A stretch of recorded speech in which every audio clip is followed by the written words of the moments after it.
오늘은 누가 하나님의 나라를 상속받지 못하는 불의한 사람인가? 누가 하나님의 나라를 상속하는 사람들인가? 그리고 하나님의 나라를 상속하는 신자는 신앙생활의 영적 성장 열매를 어떻게 맺어야 하는가? 이 세 가지를 숙고하도록 하겠습니다. 특별히 오늘은 술에 관한 이슈를 후반부에 다루려고 합니다. 먼저 하나님의 나라를 상속한다라는 의미가 무엇일까요? 요한복음 1장 12절 말씀에 영접하는 자 곧 그 이름을 믿는 자들에게는 하나님의 자녀가 되는 권세를 주신다 했습니다.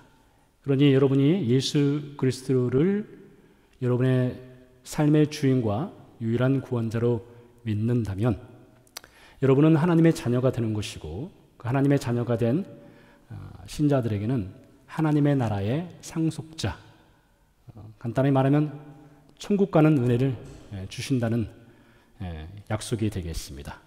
자, 그런데 오늘 말씀해 보니까 불의한 자들은 하나님의 나라를 유업, 즉 상속을 받지 못한다라고 말하는데요. 도대체 누가 불의한 자들입니까? 9절과 10절에 보면 불의한 자들의 죄의 목록을 확인할 수 있습니다. 음행하는 자, 우상 숭배하는 자, 간음하는 자, 탐색하는 자, 남색하는 자. 여기서 탐색과 남색은 요즘 핫한 이슈가 되고 있는 동성연애를 뜻하는 것이 되겠습니다.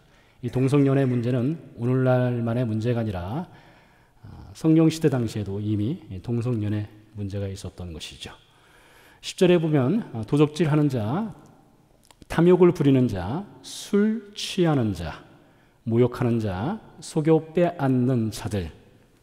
바울은 이런 자들을 가리켜서 하나님의 나라를 상속받지 못하는 불의한 자들이라고 말을 하고 있습니다.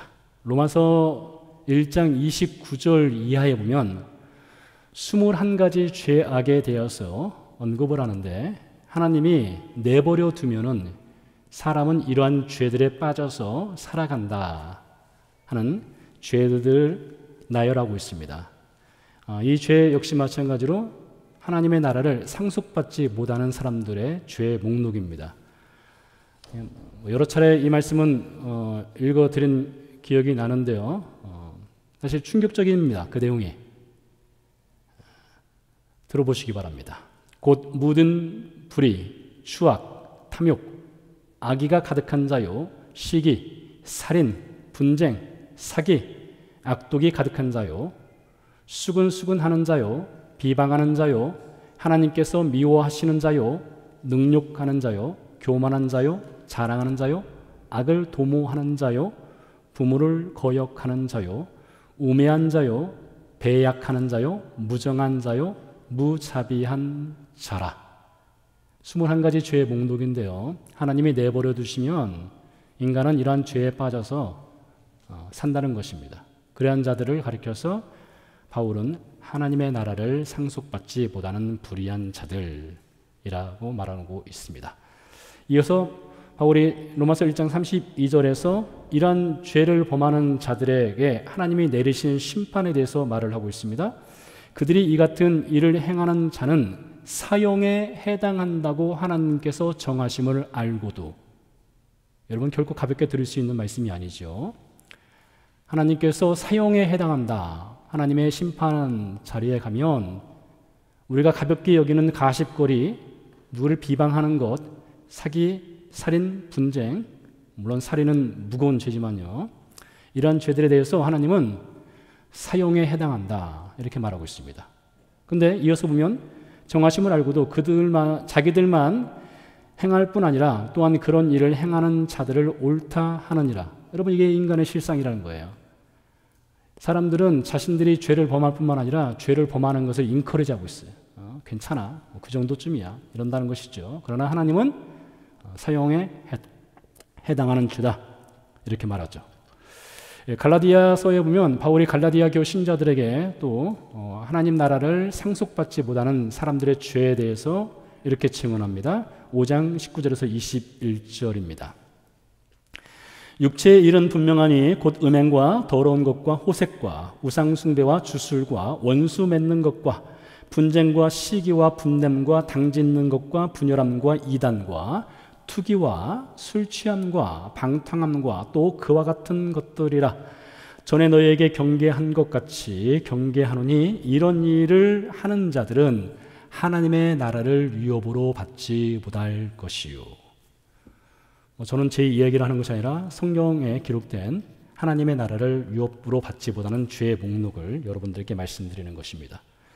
자, 근데 바울이 지금 누구에게 이 죄의 목록을 말씀하시는지를 잘 볼 필요성이 있습니다. 바울은 로마, 고린도, 갈라디아 지역에 있는 시장 골목에 가서 하나님을 믿지 않는 사람들, 하나님이 없다는 사람들, 우상 숭배하는 자들을 가리켜서 당신들은 지옥 간다 이렇게 말하지 않습니다. 당신들은 불의한 자다, 하나님 나라를 상속하지 못한다, 그런 말 하는 것이 아닙니다. 바울은 지금 로마 교회, 갈라디아 교회, 그리고 고린도 교회 안에 있는 신자들에게 이 메시지를 전하고 있는 것입니다. 다시 말해서 주일 예배에 모인 사람들입니다. 오늘같이 이렇게 비가 옴에도 불구하고 예배 자리에 오신 여러분들에게 하는 이야기입니다. 스스로 나는 그리스도인입니다, 나는 말씀을 전하는 목사입니다, 이런 사람들에게 말하기를 하나님 나라를 위협으로 받지 못하는 불의한 자들이 있다. 여러분, 교회에서 이러한 하나님의 나라를 위협으로 받지 못하는 자들에 관한 메시지, 혹은 지옥에 관한 메시지, 이런 메시지를 전하는 것은 말씀의 번지수가 잘못된 것일까요? 이런 메시지는 믿지 않는 사람들에게 전해야 될 메시지일까요? 그렇지 않습니다. 오늘날 죄의 문제와 이 복음의 문제는 세상 사람들보다 오히려 교회 안에 있는 신자들이 더 많이 들어야 합니다. 여러분, 교회는 복음을 들어야 합니다. 교회는 죄의 문제의 심각성을 들어야 합니다. 왜 그럴까요? 교회 안에 있다 해서, 스스로 신자라고 고백한다 해서, 스스로 복음을 듣고 구원받았다 하여서 하나님 나라의 상속자가 되었다고 절대 단언하지 마십시오. 오늘 바울은 9절에서 이렇게 말합니다. 미혹을 받지 말라. 다른 말로 말하면 속지 말라는 것입니다. 사탄이 제일 잘하는 것이 사람을 속이는 것입니다. 창세기 3장 이후부터 사탄은 아담과 하와 그리고 모든 인류를 속여왔습니다. 요한복음 8장에 보니 예수님께서 이렇게 말씀하셨습니다. 사탄은 거짓말의 아버지다. 사탄은 거짓말의 공장입니다. 사탄은 속임수의 자가 발전소입니다. 그것은 쉼이 없습니다. 그래서 사탄은 이렇게 말할 수 있습니다. 사람들에게, 신자들에게, 믿는다는 사람들에게, 하나님은 사랑이야. 하나님은 용서하시는 분이야. 맞지요? 하나님은 사랑이시죠. 하나님 용서하시는 분이죠. 네 입술로 예수님을 믿는다고 고백만 해. 그러면 구원을 받는 거야. 구원 받은 후에 어떻게 살든지 괜찮아. 하나님은 사랑이시니 무조건 구원해 주실 거야. 여러분, 이것은 분명 사탄의 속임수입니다. 입술로 고백만 해. 그리고 그 뒤에 아무렇게 살아도 괜찮아. 하나님이 다 책임져 주실 거야. 그것은 사탄의 분명한 속임수입니다. 성경에는요, 스스로 하나님을 믿는 신자라고 고백하는 사람들을 당황스럽게 하는 메시지가 있습니다. 마태복음 7장 22절에서 23절입니다. 그날에 많은 사람이 나더러 이르되 주여 주여 우리가 주의 이름으로 선지자 노릇하며 주의 이름으로 귀신을 쫓아내며 주의 이름으로 많은 권능을 행하지 아니하였나이까 하리니 그때 내가 그들에게 밝히 말하되 내가 너희를 도무지 알지 못하니 불법을 행하는 자들아. 오늘 본문에 나오는 불의를 행하는 자들아 가 같은 것입니다. 불의를 행하는 자들아 내게서 떠나가라. 그날에 많은 사람이라고 했습니다. 그날에 많은 사람이. 여러분, 그날이 언제입니까? 그날은 심판의 날입니다. 그날은 세상 모든 사람이 하나님의 심판대에 서는 날입니다. 그날은 천국문과 지옥문으로 갈리는 날입니다. 그 마지막 날에, 그 심판의 날에, 천국과 지옥이 갈라지는 그 날에 많은 사람이 주님, 주님 한다는 것입니다. 예수님을 주님이라고 부르는 사람들이 문을 열었는데 열고 보니 그 문 다음에 지옥이라는 이정표가 써 있다는 것이죠. 지옥의 외길을 만나는 것입니다. 얼마나 당황스럽고 얼마나 황당하고 얼마나 충격적인 일이겠습니까? 오래전 이스라엘에서 살 때 여리고를 간 적이 있습니다. 여리고에 가니까 노점상에서 여러 가지 물건들을 팔고 있었는데 향수를 팔고 있더라고요. 그래서 향수를 파는 그 노점상 앞에서 구경을 하다가 그 샘플로 그 향수를 맡아보려서 하나를 맡아봤습니다. 향수 병에 보니까 보스라고 써 있더라고요. 향기도 좋고 가격도 저렴해서 하나를 샀습니다. 집에 와서 그 포장지를 뜯고 향수병을 보니까 뭔가 이상하게 하더라고요. 여러분, 보스 향수의 그 스펠링은 BOSS입니다. 근데 자세히 보니까 BOOSS인 거예요. 부스라고 읽어야 되나요? 잘못된 향수를 산 거죠. 어쩐지 가격이 싸더라고요. 참 사람이 미련하지 않습니까? 노점상에서 파는 건데 그것을 진품이라고 믿고 산 것도 참 미련한 것인데요. 여러분, 간혹 우리가 이렇게 속을 수 있습니다. 물건을 살 때에 가짜를 살 수는 있어요. 근데 여러분, 그런 것과 사탄에게 속아서 예수님 믿는 줄 알았는데, 구원받는 줄 알았는데 나중에 보니까 지옥문이더라. 그것은 전혀 차원이 다른 이야기 아니겠습니까? 자, 그렇다면 누가 진짜 배기 신자입니까? 누가 가짜 신자입니까? 마태복음 7장 16절에서 20절에서 우리는 진짜와 가짜를 구별하는 방법을 배울 수 있습니다. 말씀은 이렇습니다. 그들의 열매로 그들을 알지니 가시나무에서 포도를 또는 엉겅퀴에서 무화과를 따겠느냐. 이와 같이 좋은 나무마다 아름다운 열매를 맺고 못된 나무가 나쁜 열매를 맺나니 좋은 나무가 나쁜 열매를 맺을 수 없고 못된 나무가 아름다운 열매를 맺을 수 없느니라. 아름다운 열매를 맺지 아니하는 나무마다 찍혀 불에 던져지느니라. 이러므로 그들의 열매로 그들을 알리라. 여러분, 복음을 믿는다는 입술의 고백이 있습니까? 좋습니다. 감사한 일입니다. 하지만 복음을 듣고 믿는다는 입술의 고백만으로 끝난다면 그것은 구원받은 증거가 될 수 없습니다.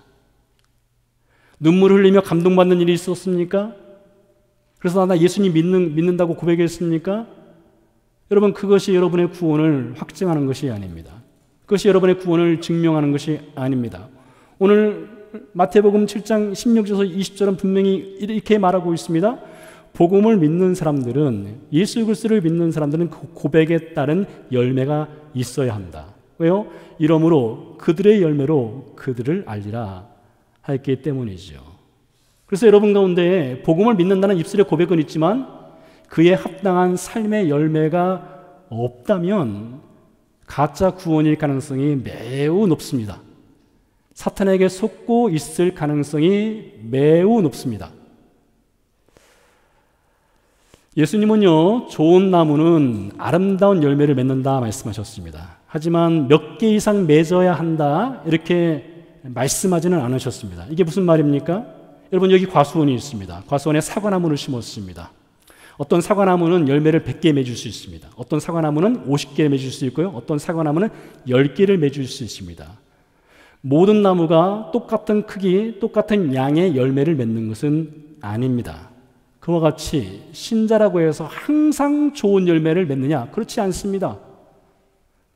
신자는 넘어집니다. 신자도 불순종할 수 있습니다. 신자도 반복되는 죄를 범할 수 있어요. 근데 여러분, 넘어지지 않고 크는 아이가 있습니까? 여러분, 우리는 다 넘어져 본 경험이 있는 사람들입니다. 우리가 어린아이 때, 갓 태어나서 이제 걷기 전에 얼마나 자주 우리는 넘어졌습니까? 그 넘어짐이 근육이 되어서 우리는 벌떡 일어서게 된 것이죠. 그와 같이 신자도 넘어질 수 있어요. 신자도 불순종할 수 있습니다. 신자도 반복되는 죄를 범할 수 있습니다. 그러나 분명한 사실은 신자는 크든 작든 많든 적든 지속적으로 열매를 맺어간다는 것입니다. 그것이 바로 신자가 구원받은 분명한 증거라는 것이지요. 오늘 바울이 말합니다. 11절에서 너희 중에 이와 같은 자들이 있었다. 여기서 말하는 이와 같은이 어떤 것입니까? 그 앞에 9절에서 10절 사이에서 말하는 음행하는 자, 우상 숭배하는 자, 간음하는 자, 탐색, 남색, 즉 동성연애를 했던 사람들, 도적질하는 사람들, 탐욕하는 사람들, 술 취하는 사람들, 모욕하고 속여 빼앗는 사람들이 있었다는 것이죠. 그래서 다시 말하면 고린도 교회 신자들 가운데 음행하는 사람들도 있었고 동성연애를 하는 사람들도 있었고 모욕하고 속이고 빼앗고 술 취하고 그런 사람들이 있었다는 거예요. 근데 여기서 우리는 복음의 위대한 능력을 발견할 수 있습니다. 여러분, 성경의 복음은요, 어떤 죄를 지었던지, 그 사람이 우상 숭배를 했던지, 그 사람이 동성연애를 했던지, 그 사람이 속여 빼앗는 사람이었던지, 그 사람이 술 취하던 사람이든지, 성경의 복음은 모든 죄인에게 은혜의 문을 열어놓습니다. 복음은 사람을 가리지 않습니다.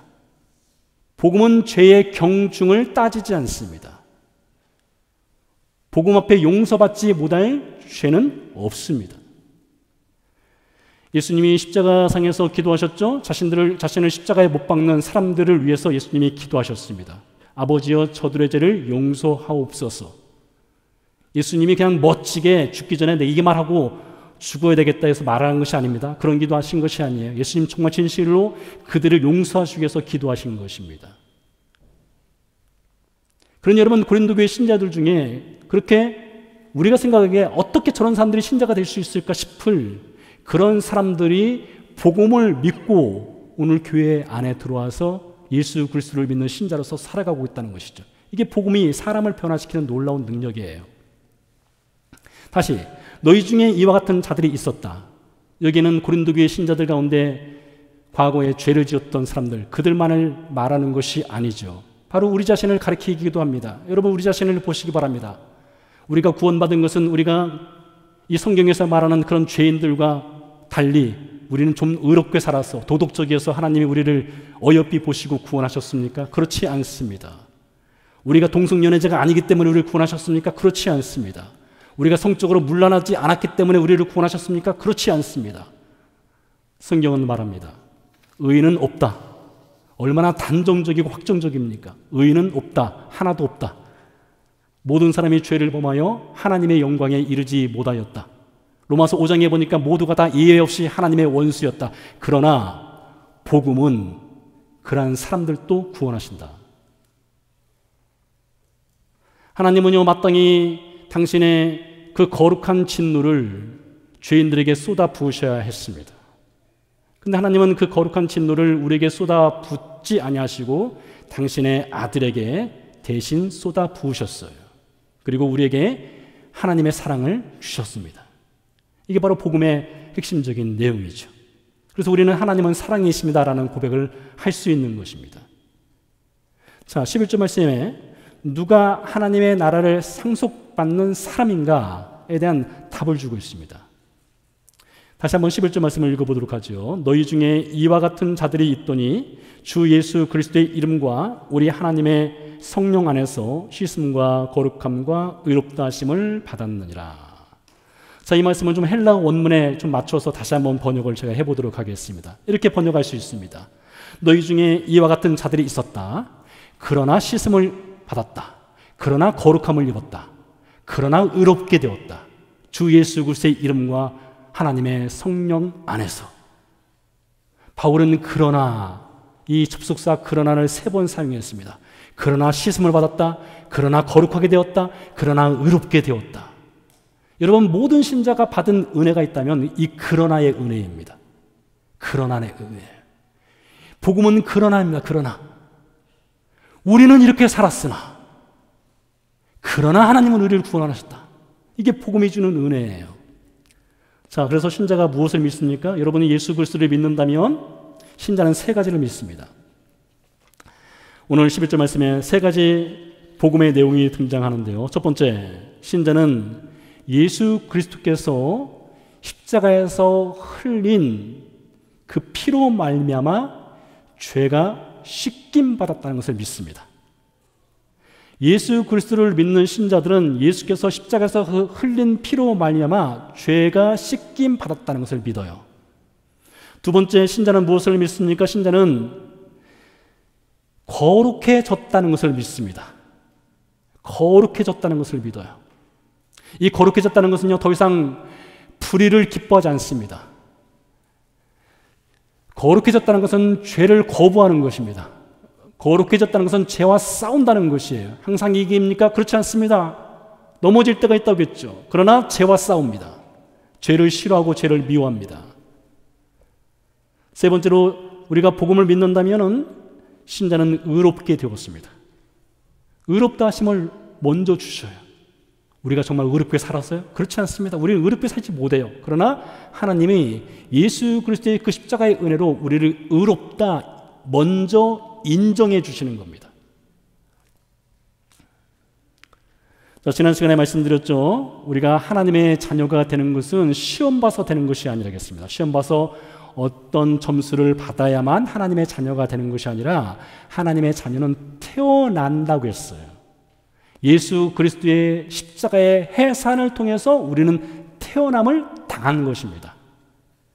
이렇게 태어난 신자에게 하나님이 먼저 은혜를 주시고 자녀이니 자녀답게 살아가도록 이끌어 가시는 거예요. 여러분, 구원받고 나서 여러분 왜 하나님이 우리를 바로 천국으로 데려가지 않았을까요? 이 험악한 세상에서 왜 우리를 살게 하셨을까요? 우리가 살아가는 모든 날들은 하나님이 우리를 키워가시는 날이 있어요. 우리를 성장시켜가는 날입니다. 그래서 우리가 이 살아있는 모든 날들은 넘어질지라도 그날은 거룩한 날이에요. 그날은 혹시 우리가 죄에 빠질지라도 그 죄가 죄로 남아있지 않게 하시고 그 죄에 빠진 것을 통해서 우리로 하여금 다시 한번 일으켜서 우리로 하여금 거룩한 신자로 살아갈 수 있도록 해주시는 날이라고요.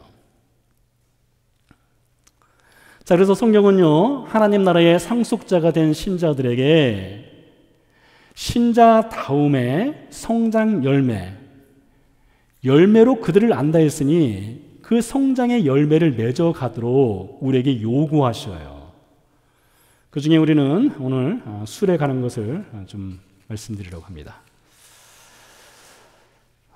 여러분, 신자가 술을 마시면 구원을 받지 못합니까? 어떻게 생각하십니까? 신자가 술을 마시면 구원을 받지 못합니까?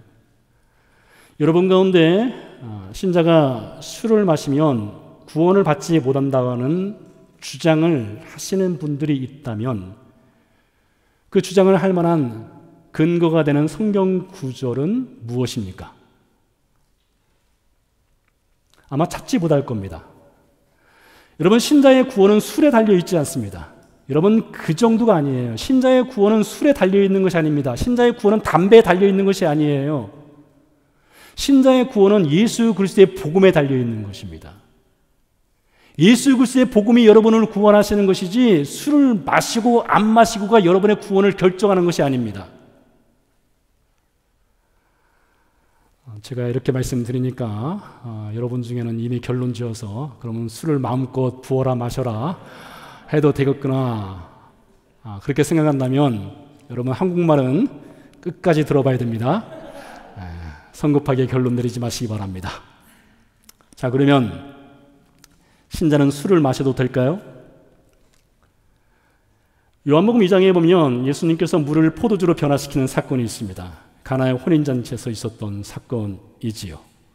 어떤 분들은 예수님께서 포도주를 만드셨으니 그것도 양이 적지 않습니다. 상당히 많은 양의 포도주를 만드셨어요. 그리고 잔치자리에 있는 사람들에게 그 포도주를 나눠 주었습니다. 아마 그 자리에 있었던 모든 사람들이 포도주를 먹고 다 취했을 것입니다. 그래서 어떤 사람들은 이렇게 말합니다. 예수님께서 혼인잔치에서 물을 포도주로 변화시키고 포도주를 마시게 하셨으니 이것이야말로 우리가 마음껏 술을 마실 수 있는 근거가 될 수 있는 성경 구절이 아닌가, 이렇게 주장하는 사람들이 있습니다. 여러분, 적어도 우리 새소망교회 성도 여러분에게 부탁을 드립니다. 제발 그 말씀을 가지고 술 마시는 근거 구절로 삼지 마시기 바랍니다. 여러분, 요한복음 2장은 그런 내용이 아니에요. 영국 시인 바이런의 유명한 시가 있습니다. 요한복음 2장과 관련된 시인데요. 물이 제 주인을 만나니 그 얼굴이 붉어졌더라. 물이 제 주인을 만나니 그 얼굴이 붉어졌더라. 물도요, 창조주를 알아보고 창조주가 명령을 내리니까 변화가 되어서 붉어졌다는 거예요. 얼마나 아름다운 시입니까? 이렇게 아름다운 시가 담겨있는, 그 시의 내용이 담겨있는 요한복음 2장을 겨우 술 마시는 것을 인정하는 성경으로 인용한다면 이것은 성경을 모독하는 것입니다. 왜 예수님께서 물을 포도주로 변화시켰습니까? 이 요한복음을 기록한 기록자인 요한이 이렇게 말을 하고 있어요. 예수님께서 물을 포도주로 변화시킨 것은 예수님께서 하나님의 영광, 예수님의 영광을 드러내고 그를 통해서 제자들로 하여금 예수님을 믿도록 하기 위함이다. 그게 목적이라고 되어 있어요. 그러니 요한복음 2장은 우리가 마음껏 술을 마셔도 된다라는 성경 근거 구절이 될 수 없습니다. 창세기 9장에 보면 의인이라고 불리는, 의인으로 인정받는 노아가 포도나무 농사를 짓습니다. 포도를 수확한 후 포도주를 만들었습니다. 마셨습니다. 취했습니다. 옷을 다 벗고 잠이 들었습니다.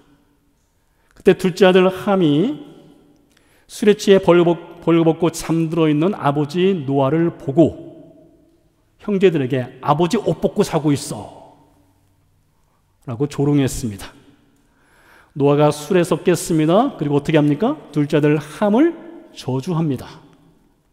여러분 잘 들어보시기 바랍니다. 노아가 포도나무 농사를 지은 건 죄가 아닙니다. 노아가 포도주를 만든 것도 죄가 아닙니다. 노아가 포도주를 마신 것 역시 죄가 아닙니다. 그러나 포도주를 마심으로 인해서 둘째 아들 함을 저주한 것은 노아의 죄입니다. 술 마시는 것은 죄가 되지 않지만 술을 마심으로 인해서 죄를 지을 가능성이 있습니다. 에베소서 5장 18절 말씀에 보면 술 취하지 말라, 이는 방탕한 것이라 했습니다. 술 마시는 것은 죄가 아니지만 술을 마심으로 방탕해진다면 그것은 죄가 되는 거예요. 술 마시는 것이 죄를 짓는 원인 제공이 된다는 것입니다. 사실 성경은 이 술에 대해서 경건 생활로는 술이 백해무익하다고 말합니다.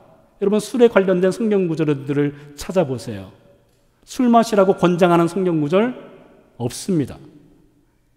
바울이 디모데에게 그 위장을 위해서, 연약한 위장을 위해서 포도주를 쓰라, 그런 구절들은 있지만은 술을 경건 생활에 유익이 된다 해서 마시라 한 구절은 없습니다. 술은요, 사탄의 유혹을 받아 죄를 짓게 하는 틈새를 만들어내기도 합니다. 그래서 신자가 영적으로 성장하기 위해서는 술에 대해서 우리가 다음과 같은 태도를 지닐 필요성이 있습니다. 고린도전서 8장에 보면 우상에게 바쳐진 음식을 먹는 것에 관한 바울의 권면이 있습니다. 이 권면을 현대판어로 바꿔서 목사가 술 마시는 것으로 바꿔보도록 하겠습니다. 목사가 레스토랑에 갔습니다. 그리고 음식을 시켜놓고 술을 마시고 있었습니다. 근데 그 자리에 마침 같은 교회 신자들이 있었어요. 신자들 중에 목사가 술을 마시는 것을 보고 마음에 시험이 들거나 실족한다면 목사는 술을 마심으로 인해서 신자를 시험 들게 했으니 그것은 목사의 큰 죄입니다. 만약 그 자리에 불신자가 있는데 불신자가 목사가 술 마시는 것을 보고 목사도 술 마시네. 나는 교회 안 나갈 거야. 예수님 안 믿을 거야. 이렇게 말한다면, 다짐한다면 목사가 술을 마심으로 인해서 그런 불신자가 예수 믿을 수 있는 길을 막았으니 그것은 분명 죄가 되는 것입니다. 가벼운 죄가 아닙니다. 강단에 서지 못할 큰 죄인 것입니다. 예수님이 말씀하셨습니다. 작은 자를 실족하게 하느니, 즉 작은 자를 시험에 들게 하느니 차라리 연자 맷돌을 목에 메고 바다에 빠지는 것이 낫다. 차라리 죽어라. 이렇게 말씀하셨어요. 바울이 고린도전서 8장 13절에서 이렇게 말합니다. 그러므로 만일 음식이 내 형제를 실족하게 한다면, 바꿔 말할 수 있습니다. 그러므로 만일 술이 내 형제를 실족하게 한다면 나는 영원히 고기를 먹지 아니하여, 나는 영원히 술을 마시지 아니하여 내 형제를 실족하지 않게 하리라. 여러분, 누가 영적 성장을 갈망하는 신자이며 누가 영적으로 성장하고 성숙해 가는 신자입니까? 자신이 하는 말과 행동, 오늘의 경우에서는 술을 마시는 것에 대해서 이 술을 마시는 것이 다른 신자에게 선한 영향을 끼치고 있는가, 악한 영향을 끼치고 있는가, 혹 실족하게 하는가, 시험 들게 하는가에 대해서 신경을 많이 쓰는 신자가 영적으로 성장하는 신자입니다. 그러한 신자가 영적으로 성숙하는 신자예요. 술을 마시는 것이 죄가 되지는 않습니다. 그러나 죄를 짓게 하는 동기부여는 될 수 있다는 것을 기억하시기 바랍니다. 다른 사람이 실족하고 시험 들 수 있다는 것을 기억하시기 바랍니다. 술을 마심으로 인해서 누가 실족한다면, 시험에 든다면 여러분 그 자리를 피하셔야 됩니다. 적어도 그때는 술을 마시면 안 돼요. 참으셔야 됩니다. 신자의 양심은요, 다른 사람의 마음, 양심을 위해서 작동해야 하는 것입니다. 바울이 말하죠. 내가 고기를 먹어 형제가 실족한다면 나는 영원히 고기를 먹지 않겠다. 여러분, 이것이 신자의 당연한 태도입니다. 이건 신자의 당연한 태도인 거예요. 그렇게 했을 때 신자가 영적으로 성장하고 성숙하며 성장의 열매를 맺어갈 수 있는 것입니다. 자, 이제 우리 중에 술을 마시지 않는 분들이 있습니다. 여러분이 술을 마시지 않는다고 해서 술 마시는 신자를 여러분의 신앙의 잣대를 가지고 판단하거나 재단하거나 비방해서는 안 됩니다. 여러분, 절대 그래서는 안 돼요. 저희 아버지는 술을 매우 좋아하셨습니다. 술도 저희 아버지를 매우 사랑했습니다. 제가 예수님을 믿고 나서 아버지를 모시고 교회를 가곤 했는데 술을 많이 드신 날도 아버지 모시고 교회 갔어요. 저는 그것이 전혀 부끄럽지 않았습니다. 술을 마셨어도 교회 나올 수 있습니다. 예배 드릴 수 있어요. 복음을 들어야 되죠. 술 때문에 구원받지 못한다 그런 거 없습니다. 여러분, 누군가 술을 마신다고 해서 그것을 가지고 여러분 절대 정죄하지 마세요. 요한복음 8장에 그 얘기가 나와요. 요한복음 8장에 보면 가늠하다가 현장에서 붙잡힌 여인 이야기가 있습니다. 사람들이 여인을 예수님께 데려오죠. 젊은이로부터 어른까지 다 손에 돌 하나씩 들고 예수님께 말합니다. 율법에 의하면 이러한 여인은 돌로 쳐 죽이라 했는데 예수, 당신은 어떻게 하시겠습니까? 한 번 물은 것이 아닙니다. 여러 번 반복해서 물었어요. 예수 어떻게 하시겠습니까? 물었어요. 그때 예수님이 어떻게 합니까? 너희 중에 죄 없는 자가 먼저 돌을 들어 치라.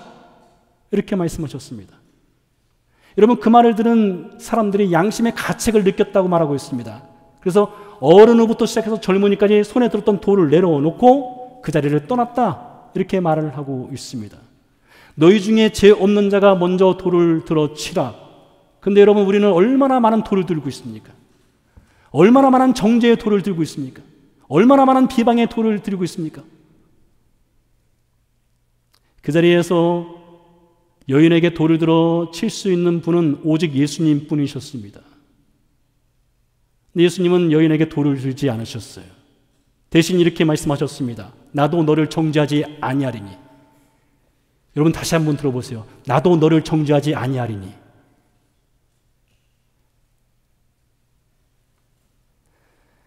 가서 다시는 죄를 범하지 말라. 예수님은 여인을 정죄하는 대신에 그 여인의 죄를 짊어지고 십자가에 오르신 분입니다. 따라서 여러분이 술을 마시지 않는다 해서 술 마시는 신자에 대해서 절대 정죄하지 마십시오.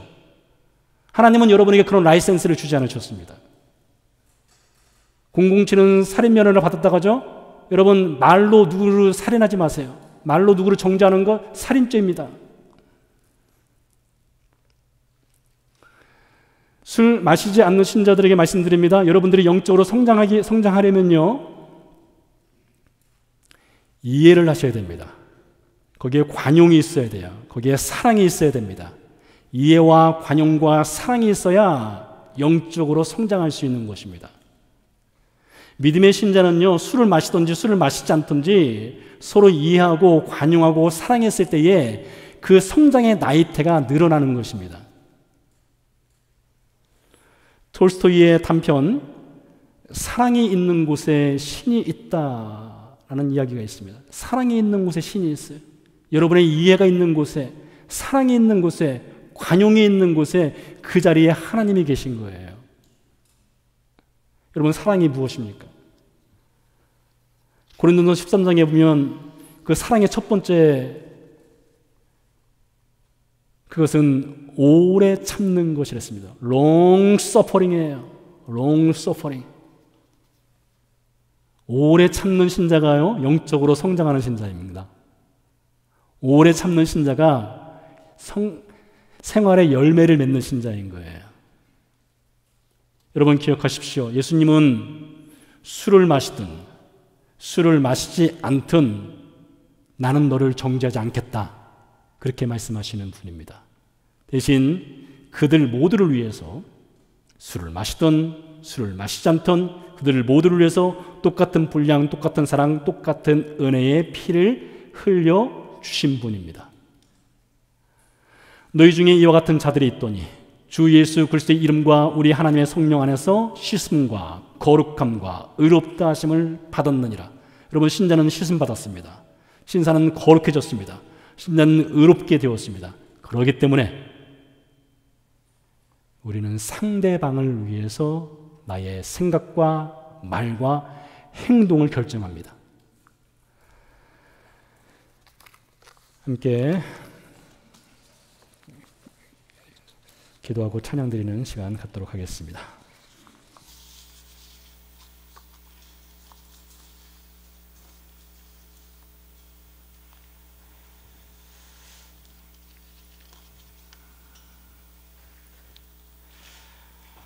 우리는 죄에 민감할 필요성이 있습니다. 해마다 건강 정기 검진 하듯이 우리가 있는 현 위치가 어디인지를 확인할 필요성이 있지요. 넘어져 있는 자리가 될 수도 있고 견고하게 서 있는 자리가 있을 수도 있습니다. 그러나 그 모든 자리 가운데 우리를 하나님의 사람으로 영적으로 성장할 수 있도록 이끌어 주시는 분은 우리 예수님입니다. 예수님의 사랑을 받았기에 오늘까지 우리가 이렇게 살아올 수 있었던 것이지요. 그런 여러분, 우리가 사랑받은 사람은 사랑을 나눕니다. 누구를 정죄하지 않습니다. 비방하지 않습니다. 우리 시간 같이 기도할 때에 주님, 저의 이해의 폭, 인내의 폭, 관용과 사랑의 그릇을 키워 주옵소서. 내 안에 영적 성장에 방해가 되는 그런 죄들이 있다면 싸우게 해 주옵소서. 거부하게 해 주옵소서. 우리 잠시 조용히 기도하도록 하겠습니다.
김대식 지사님과 임보란 지사님의 아들 루카스를 위해서 함께 기도하도록 하겠습니다. 사람은 믿음이 없어도 하나님은 능히 당신의 일을 행하시는 분입니다. 우리는 우리의 믿음으로 기도하는 사람들이 아닙니다. 우리는 하나님의 궁유를 구하는 사람들입니다. 우리 루카스 하나님의 은혜 가운데 하나님께서 베풀어 주실 은혜 우리가 기대합시다. 하나님께서 루카스의 가정 가운데 하나님의 크신 궁유가 은혜로 함께 해주시길 함께 기도하겠고요. 여러분의 자녀를 또한 주 앞에 올려드립시다. 아직 예수님을 믿지 않는 자녀들이 있습니까? 예수 그리스도의 이름으로 그들이 씻음받고 거룩함과 의로운 하나님의 자녀가 될 수 있도록 함께 또한 기도하도록 하겠습니다. 살아계신 아버지 하나님 감사합니다. 하나님 우리에게 은혜를 베풀어 주시옵소서. 하나님 우리 사랑하는 루카스를 주 앞에 올려드리며 간절히 기도합니다. 하나님 우리의 믿음으로 기도하지 않습니다. 하나님의 은혜와 하나님의 궁유를 구하며 우리가 루카스를 주 앞에 올려드리며 기도합니다. 우리 아버지 하나님 커뮤니케이션이 가능할 수 있도록 은혜를 베풀어 주시옵소서. 루카스에게 하나님의 궁유와 은혜와 자비를 베풀어 주시옵소서. 하나님 주께서 기적을 베풀어 주시옵소서. 주께서 행하여 주시옵소서. 하나님 그 가정 가운데 하나님의 궁유를 하나님의 은혜를 하나님의 사랑을 풍성하게 베풀어 주셨기를 주여 간절히 소원하고 원하옵나이다. 너희의 사랑하는 내 주 아버지 하나님이시여 우리 루카스를 불쌍히 여겨 주시옵소서. 우리 아버지 하나님이여 우리 아버지 하나님이여 주님 우리가 간절히 주 앞에 간구하고 기도하옵나니 내 주 아버지 하나님께서 베풀어 주실 그 은혜를 기대하며 하나님께 나아갑니다. 우리 아버지 하나님 역사여 주시옵소서. 우리 아버지 하나님 사랑하는 자녀들을 주 앞에 올려드립니다. 내 주 아버지 하나님 아직 예수님을 모르는 자녀 믿지 않는 자녀들을 주님 불쌍히 여겨 주시옵소서. 하나님의 궁유로 하나님의 자비로 하나님의 은혜로 함께 주시옵소서. 내 구전의 아버지 하나님이시여 예수 그리스도를 믿을 수 있도록 도와주시옵소서. 주여 죄를 씻어주시고 거룩하게 하시고 의롭다 하시는 하나님의 은혜가 우리 자녀들에게 있기를 주여 간절히 소원하고 원하옵나이다.